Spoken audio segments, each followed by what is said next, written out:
Le cas de Mitterrand est intéressant. Parce que Mitterrand, il n'a jamais choisi la date de sa dissolution. Chaque fois, cette dissolution lui a été imposée, ou la cohabitation d'ailleurs aussi, par le calendrier électoral. Il n'a pas le choix. Lorsqu'il a été réélu, lorsqu'il a été élu en 81, il y avait un Parlement qui n'était pas en sa faveur, donc il a dissous.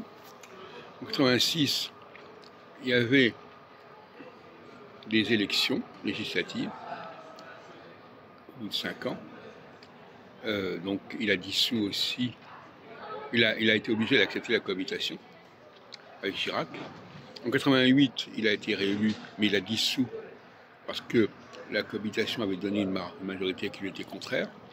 En 93, 5 ans après, il a dû subir la cohabitation.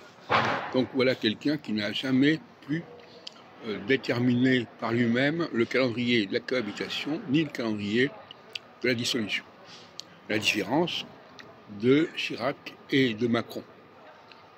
Curieusement, ce sont des gens plus ou moins de droite qui, eux, se sont permis de modifier le calendrier. Macron, en 2024, il a fait une dissolution à laquelle il n'était pas contraint. Et Chirac, en 1997, il a fait une dissolution à laquelle il n'était pas contraint. En revanche, en ce qui concerne la cohabitation, Chirac a été obligé d'accepter le gouvernement de Jospin, puisque Jospin a eu la majorité absolue. En revanche, Macron, à la suite des élections législatives de 2024, qui ont fait suite à la dissolution, il n'y avait pas de majorité absolue, donc il avait les mains libres. Il n'était pas obligé d'accepter la formation qui était arrivée en tête. D'autant plus qu'il y a eu une sorte de tour de passe-passe. Il y a eu un front républicain contre le Rassemblement national qui a gagné les élections.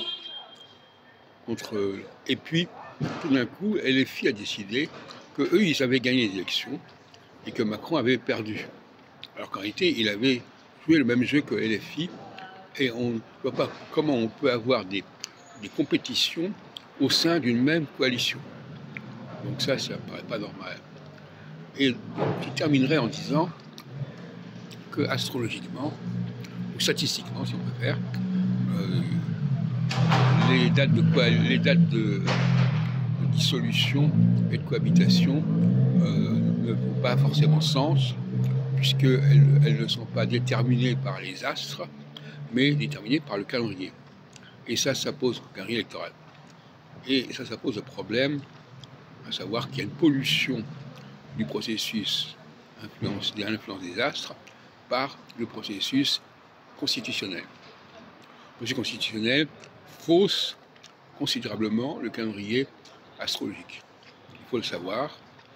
Et en toute cause, aucune statistique n'est valable en astrologie qui tiendrait compte des dates des dissolutions ou des dates des cohabitations, puisque, on vient de le dire, ces dates sont fixées par le système électoral.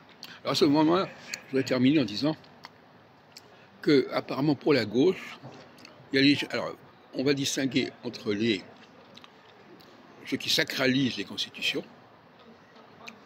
celle de 1791, 92 et celle de 1958 corrigée en 62, et parce que quelque part ça remplaçait le roi de certaine manière, à un certain moment. Donc alors il sacralise un document qui n'a aucune valeur scientifique, qui est complètement aléatoire, complètement arbitraire, qui donne des dates complètement fumeuses, des intervalles de temps pour les périodes qui n'ont aucun sens.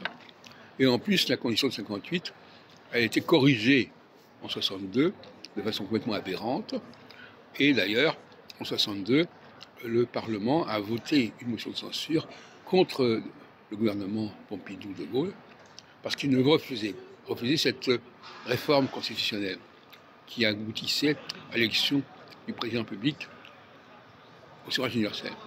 Et maintenant, curieusement, cette réforme rejetée de 62 est maintenant sacralisée et on considère que le principe même de la Constitution de la République, c'est l'élection du président de la République à l'Assemblée générale, ce qui est complètement faux.